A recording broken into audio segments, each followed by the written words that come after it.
Keeping an eye on your child's hard-nosed competition, especially if they play football or soccer, it's becoming easier through baseline concussion testing. It actually measures what, of course, we can't see, and that's how the brain is working. In September, On Your Side's Don Nelson had his son Sam take a baseline test.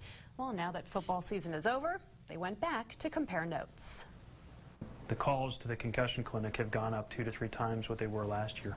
We first met Dr. Kurt Nielsen prior to my son's first middle school football game. And even though Sam didn't suffer any known concussions this season, You missed one more letter here and one more word here. sometimes there's a fine line between hard hits and minor concussions. If that concussion that you got the second time was a lot easier to get than the first one, that is, it wasn't as big a blow, and the third concussion was a lot easier to get than the second one, I think that's your brain telling you that it's less and less tolerant of these. And as more and more awareness is spotlighted through stories like this, the more and more Dr. Nielsen and other sports medicine experts will see student athletes and their parents asking about baseline testing.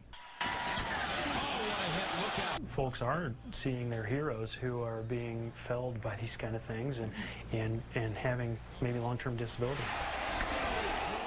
Short-term success and notoriety weighed against possible lifetime health issues is something more parents are becoming aware of. I think it's highly likely you're going to make your living off of your brain for the rest of your life and probably not playing professional sports. So I would encourage you to listen to that voice in your head that says, I want to preserve my brain for college and beyond. And as far as my son goes, Quite honestly, I mean, this is what we'd expect in a guy who didn't have a concussion reported during the season. We'd expect that you would do the same or better than you did before.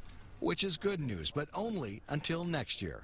And then it's back for another preseason test because it makes sense. Making decisions about when it is safe for your son or daughter to return to the classroom, practice, or competitive play will always be a difficult call for mom and dad. Don Nelson reporting for us. He will continue to follow this story.